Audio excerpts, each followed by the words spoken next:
কিচেনে সকলকে স্বাগত। আবার একটু নিয়ে চলেছি নতুন পিঠে রেসিপি নিয়ে।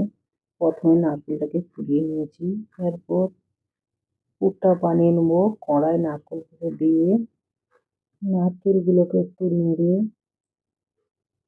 কেটে রাখা গুড়টাকে দিয়ে দিলাম। এরপর গুড়টাকে একসঙ্গে দিয়ে নাড়তে থাকবো। ওর থেকে জল বেরিয়ে আসবে, আর আলাদা করে জল দেবো না, এতেই হয়ে যাবে। দেখুন কত সফট হয়ে গেছে, কালারটাও ভালোভাবে চলে এসছে। এবার নামিয়ে নেব। কড়াটাকে পরিষ্কার করে ওই কড়ায় 1 বাটির মতো জল দিয়েছি, আর একটু লবণ দিয়ে দিলাম। ওই একই বাটিতে 1 বাটির থেকে কম চালের গুঁড়ি নিয়েছি। এবার ভালো করে নেড়ে 5 মিনিটের জন্য ঢাকা দিয়ে রেখে দেবো। 5 মিনিট পর একটা ডো বানিয়ে নেব। হালকা হালকা গরম আছে, গরম অবস্থাতে ডোটা বানিয়ে নিতে হবে। খুব সুন্দর করে মথে একটা ডো বানিয়ে নিলাম। ডোটা বানানো হয়ে গেছে। এবার ডোটাকে দুটো ভাগে ভাগ করে নেব। এরপর একটু শুকনো চালের গুঁড়ি দিয়ে একটা রুটির মতো গোল আকারে বানিয়ে নেব। খুব হালকা হাতে বানাতে হবে, না হলে ছিঁড়ে যাবে। বানানো হয়ে গেছে। এবার একটা ছুরির সাহায্যে 4 সাইডটা কেটে নেব। যেইগুলো সাইড থেকে রয়ে যাচ্ছে ওইগুলোকে উঠিয়ে রেখে দেব। এরপর নারকেলের পুরটা দিয়ে দেবো বেশ ভালো করে। এইভাবে পুরোটাই সুন্দর করে দিয়ে দেব।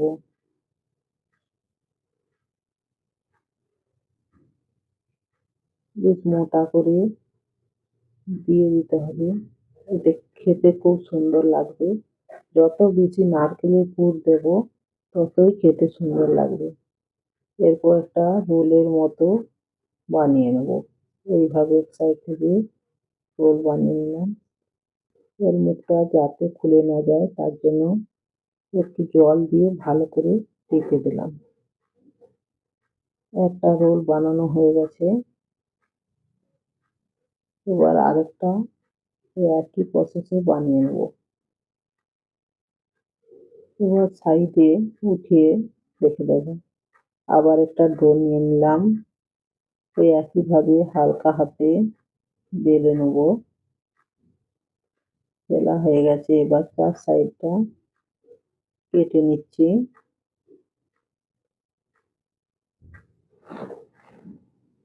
এবার উপরে বেশ ভালো করে নারকেলের পুরটা দিয়ে দেবো। পুরটা বেশ সুন্দর করে দিতে হবে। এরপর আবার রোল বানিয়ে নিচ্ছি। সামনেটা একটু জল দিয়ে দিচ্ছি ভালো করে মুখটা জয়েন হওয়ার জন্য। সুন্দরভাবে জয়েন হয়ে গেছে। একটা ছোট পাত্রে জল দিয়ে বসিয়ে দিলাম। এর উপর একটা ছাঁকনির মতো পাত্র বসিয়ে দিলাম। ওর উপর পিঠাগুলো দিয়ে ঢাকা দিয়ে দেবো।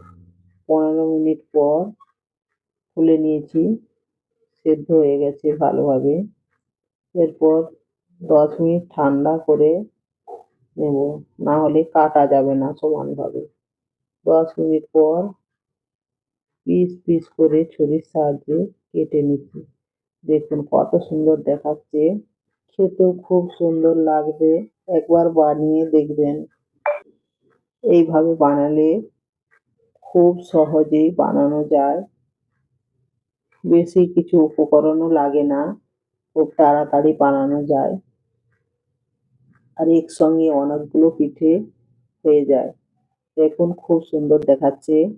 আপনাদের যদি রেসিপিটা ভালো লেগে থাকে লাইক, কমেন্ট, শেয়ার করতে ভুলবেন না, আর অবশ্যই সাবস্ক্রাইব করে দেবেন। নমস্কার, টুম্পা স্টাইল।